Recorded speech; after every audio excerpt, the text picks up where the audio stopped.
points out, this was the approach Augustine took in the incomparable City of God. Then Christian theory must point to the beauty and truth of the gospel as the source of numerous fulfilling counter-narratives. The contention of this audiobook is that there is a critical theory in the Bible itself. Chris Watkin travels through the scripture from start to finish, giving us the outlines of a Christian social theory.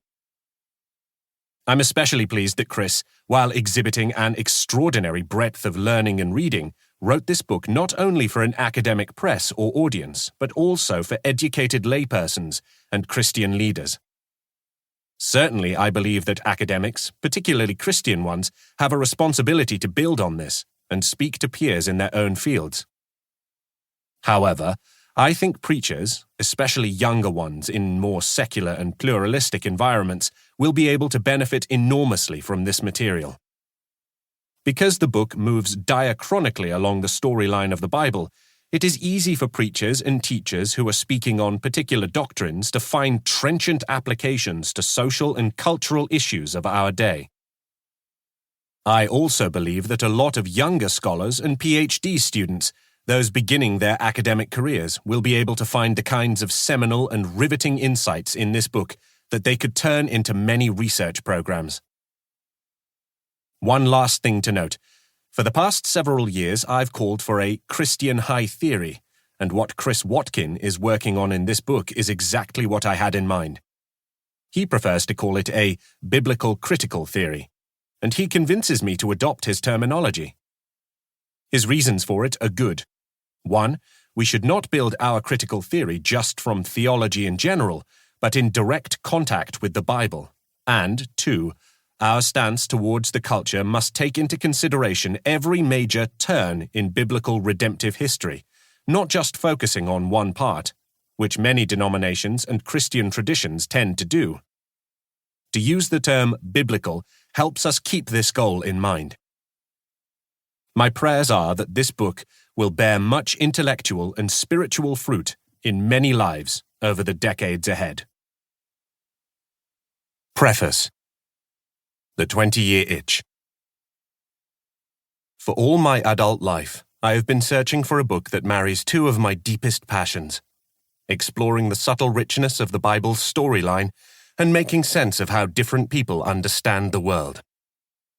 After combing the bookshops and libraries of England for 15 years in vain and finding nothing to scratch my peculiar itch, it began to dawn on me that I might have to write that book myself. The audiobook you are currently listening to is my best attempt at authoring that book.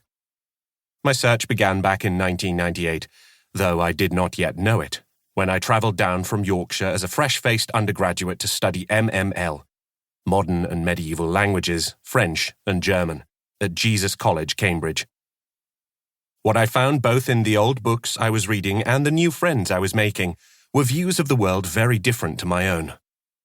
The MML course engulfed us in an invigorating and bracing avalanche of politics, philosophy, and literature.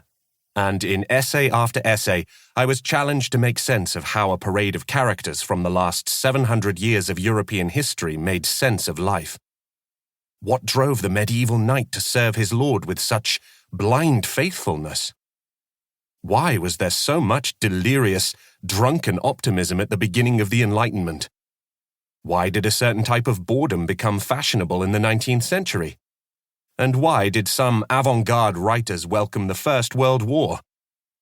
Classicism, Marxism, surrealism, psychoanalysis, modernism, existentialism, deconstruction.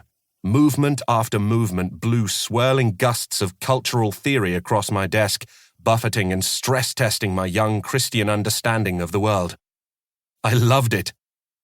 I felt like a calf being slowly fattened with a rich diet of half a millennium's worth of wisdom and experience. Ever aware that the day of slaughter loomed ominously on the horizon in the form of the end-of-year exams. At the same time, another blizzard was also lashing me. Week after week, my church was laying before us a feast of invigorating truths about the God of the Bible, helping us to shape a distinctive Christian attitude to life, the universe, and everything.